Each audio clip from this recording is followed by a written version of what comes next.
এসেছি হেনা ফাউন্ডেশনের breast cancer অ্যাওয়ারনেসের উপর একটা কাজ হচ্ছে, সেখানে দেখার জন্য হয়েছে এবং ব্রেস্ট সহযোগিতা তারা এই কাজটা করছে এখানে।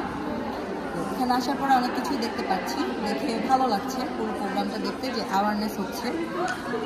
এখন আমার যে বিষয়টা বলা সেটা হচ্ছে যে আর্লি 20 যারা হচ্ছে তাদের ক্ষেত্রে অনেক সময় অনেক ধরনের সমস্যা হচ্ছে, যার একটা ভিক্টিম আমি। আমার আর্লি 20-তে এটা ধরা পড়ে এবং 2012 সালে ধরা পড়ে। তো আমি হেনা ফাউন্ডেশনকে অনুরোধ করব তারা যেন এই আর্লি 20-দের মেয়েদেরকে নিয়েও কাজ করে, শুধুমাত্র ম্যারিড বা 35 অ্যাবভদের নিয়ে কাজ না করে আর্লি 20 বা এদের নিয়েও যেন কাজ করে, এটা তাদের প্রতি একটা অনুরোধ থাকবে।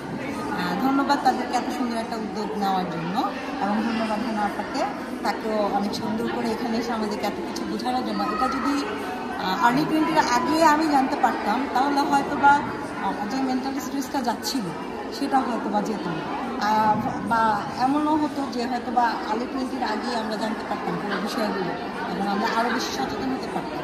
আমি যেমন টোটালি লোকাল অ্যাডভান্স স্টেজে চলে যাওয়ার পরে বুঝতে পেরেছিলাম, সেটা হয়তো বা হতো না। আর্লি 20-দের মেয়েরা যদি এটা জানতে পারে তো তারা তখন থেকে কাজ করতে পারে। এইটাই হচ্ছে বিষয়। তো সবাইকে অসংখ্য ধন্যবাদ, এবং ধন্যবাদ হচ্ছে এই সুন্দর উদ্যোগের জন্য। আসসালামু আলাইকুম।